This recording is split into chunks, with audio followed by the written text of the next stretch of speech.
Hello, my name is Dana. Today we're going to read a book. The title is Charlie and the Chocolate Factory. We're going to read chapter 3 today.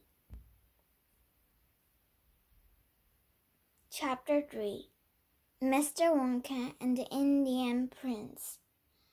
Prince Pondicherry wrote a letter to Mr. Willy Wonka, said Grandpa Joe, and asked him to come all the way out to India and build him a colossal palace entirely out of chocolate. Did Mr. Wonka do it, Grandpa? He did, indeed. And what a place it was! It had 100 rooms, and everything was made of either dark or light chocolate. The bricks were chocolate, and the cement holding them together was chocolate, and the windows were chocolate, and all the walls and ceilings were made of chocolate. So were the carpets and the pictures and the furniture and the beds, and when you turn at the taps in the bathroom, hot chocolate came pouring out. When it was all finished, Mr. Wonka said to Prince Pondicherry, "I warn you, Dot, it won't last very long, so you better start eating it right away." "Nonsense!" shouted the prince. "I'm not going to eat my palace. I'm not even going to nibble the staircase or lick the walls. I'm going to live in it." But Mr. Wonka was right, of course, because soon after this, there came a very hot day with a broiling sun, and the whole palace began to melt.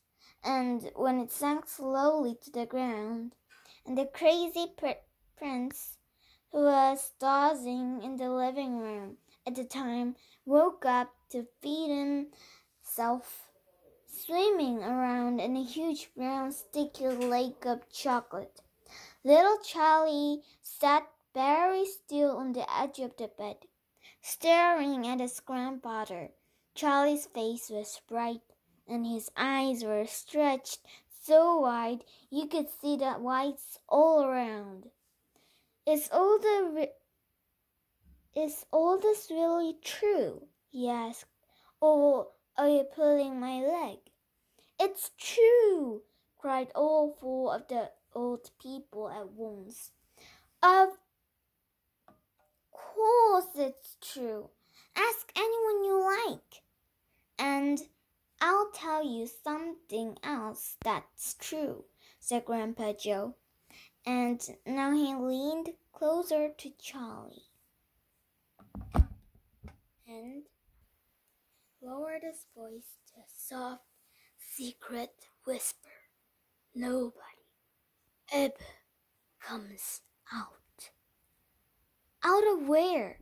asked Charlie. "And nobody ever goes in." "In where?" cried Charlie. "Wonka's factory, of course." "Grandpa, what do you mean?"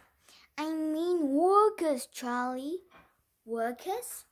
All factories," said Grandpa Joe, "have workers streaming in and out of the gates in the mornings and evenings, except Wonka's. Have you ever seen a single person going into that palace or coming out?" Little Charlie looked slowly around at each of the four old faces, one after the other, and they all looked back at him. They were friendly, smiling faces, but they were also quite serious. There was no sign of joking or leg pulling on any of them. "Well, have you?" asked Grandpa Joe. I really don't know, Grandpa," Charlie stammered. "Whenever I walk past the factory, the gates seem to be closed." "Exactly," said Grandpa Joe. But there must be people working there. Not people, Charlie. Not ordinary people, anyway. Then who? Cried Charlie. Aha! That's it. You see, there's another of Mr. Wonka's cleverness. Charlie dear, Mrs. Bucket called out from where she was standing by the door.